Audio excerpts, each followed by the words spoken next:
Hey everyone, welcome to The Explainer. Today, we're diving right into a meticulous, point-by-point clinical detective story. We are going to unpack the exact specialized toolkit used for diagnosing normal pressure hydrocephalus, or NPH. If you want a complete, uncompromising breakdown of every metric, method, and observation required to evaluate this incredibly complex condition, well, you're definitely in the right place. We aren't going to skip a single crucial point today, so by the end of this, you'll have a masterful grasp of the entire diagnostic pathway, without actually needing to go back and read the textbook. Okay, let's dive into this. Here's our diagnostic syllabus for today. 1. Baseline lumbar puncture.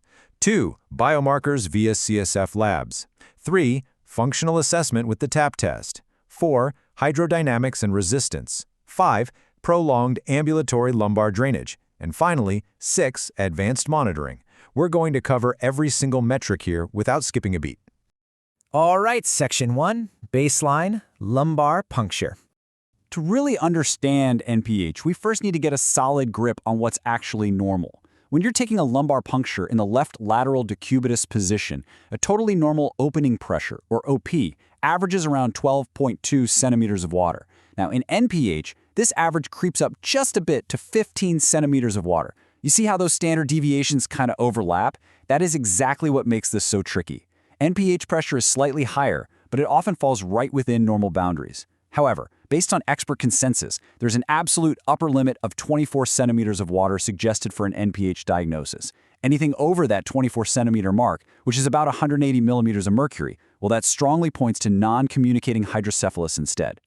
There is one specific, really crucial clinical anchor you need to remember regarding opening pressure. Even though normal pressures can absolutely be lower, patients who present with an initial opening pressure strictly above 10 centimeters of water actually have a demonstrably higher clinical response rate to shunting. It's a massive predictive metric you'll want to jot down right at the very start of your evaluation. Moving right along to Section 2, Biomarkers, CSF Lab Analysis. Look, before we get into the really complex neurobiomarkers, we have to do our due diligence. Routine CSF labs absolutely must be sent out first to rule out any other culprits.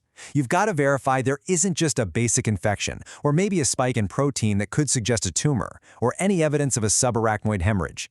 We have to completely clear the field of these other potential pathologies before we can zero in on NPH. Now, what's really fascinating about this slide is how elegantly we can separate NPH from another major neurological heavy hitter, Alzheimer's disease. If there's any clinical concern for Alzheimer's, we can test the CSF for 3 specific markers: amyloid beta 142, t-tau, and p-tau. In Alzheimer's, amyloid beta is low, while both t-tau and p-tau are high. But in idiopathic normal pressure hydrocephalus, all 3 of these markers are low.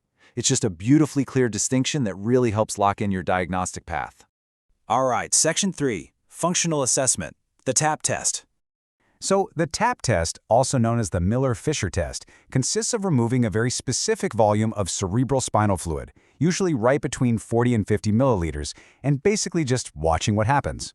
But you really have to understand the statistical caveat here. A positive response gives you a fantastic positive predictive value, ranging anywhere from 73 to 100%. If the patient improves, that's amazing news, and it's highly predictive of shunt success. However, the test has absolutely terrible sensitivity, sitting way down between 26 and 61%. What this means in practice is that false negatives are incredibly common. So if they don't improve, you absolutely cannot rule out NPH. So how do we objectively measure that response in real time?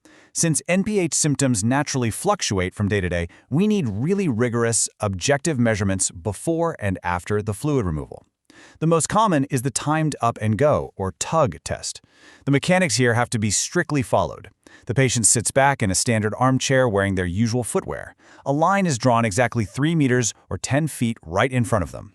On the word go, the timer starts. The patient stands up, walks to the line at their normal pace, turns around, walks back, and sits down. And the timer stops the exact moment they are seated. And this brilliantly illustrates why clinical observation is such an art form. It's really not just about what the stopwatch says. During the TUG test, the clinician must be hyper-vigilant. You've got to watch for a slow, tentative pace. Keep an eye out for any loss of balance, a noticeably short stride, or maybe a lack of arm swing where they're trying to steady themselves on the wall. Watch out for shuffling or what we call en bloc turning, where they turn their whole body like a rigid statue. And crucially, stay right by the patient for safety. If an older adult takes 12 seconds or more to complete this test, it definitively indicates a highly increased risk for falls.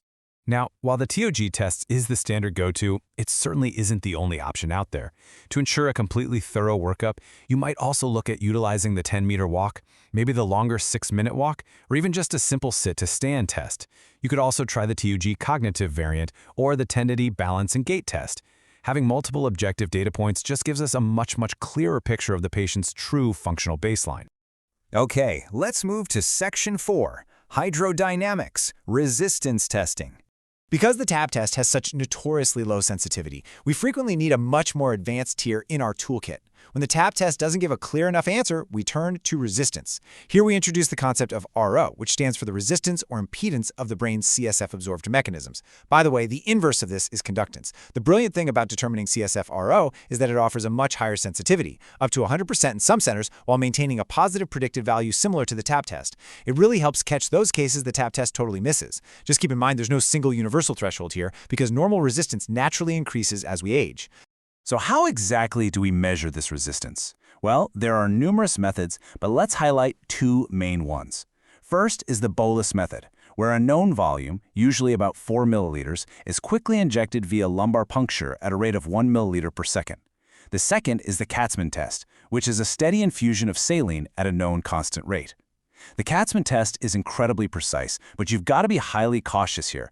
Up to 19% of patients will actually experience a headache after this type of infusion study. And to fulfill our promise of delivering a complete textbook-level explanation today, here is the exact hydrodynamic equation for the Katzmann test. Resistance, or rho, equals the final steady-state pressure minus the initial pressure, divided entirely by the infusion rate. It's a pretty simple algebraic calculation, but it provides profound insight into the physical elasticity and the absorption capabilities of the patient's entire neurological system. Let's transition to Section 5, Prolonged Ambulatory Lumbar Drainage, or ALD. This is arguably the most physically intensive functional test in the clinician's arsenal. The setup for ALD is incredibly precise. A subarachnoid drain is placed using a 2E needle and then connected to a closed drainage drip chamber. Height management is absolutely critical here. The chamber literally must be placed at the level of the patient's ear when they're lying down, but it has to be adjusted to shoulder level when they're sitting or walking around. A properly functioning drain targets an output of roughly 300 milliliters of CSF per day. Alternatively, if it's not left open to drain against pressure, you can actively withdraw 10 cc every single hour. The recommended trial protocol for ALD lasts for a full 5 days, though the mean time to actually see clinical improvement is usually around 3 days. During this window, the clinician must manage the catheter very carefully. You might need to withdraw it slightly if symptoms of nerve root irritation develop. Daily surveillance of cell counts is also mandatory here. Now, the crucial point to remember is that a pleocytosis of about 100 cells per cubic millimeter would normally set off massive alarm bells for an infection. But during an ALD trial, this is actually perfectly normal. It occurs simply as a reaction to the presence of the foreign drain. Wrapping things up, we have Section 6, Advanced Monitoring and Miscellaneous. Let's talk about continuous CSF pressure monitoring for a second. Why do we even do it? Well, think of it like a security camera versus a photograph. A single lumbar puncture just gives you a photograph, right? A single snapshot in time. But a security camera watches everything. Some patients with a totally normal initial opening pressure will actually demonstrate massive pressure peaks, greater than 270 millimeters of water. Or they'll display recurrent B waves over a continuous period. Catching these hidden peaks is vital, because patients with these findings actually have a remarkably higher response to shunting than those without. Before we conclude our clinical detective story, we have to clear up some common misconceptions about a few miscellaneous tests, specifically cerebral blood flow, or CBF, and the EEG. The data clearly shows that neither of these is a predictive diagnostic tool for NPH.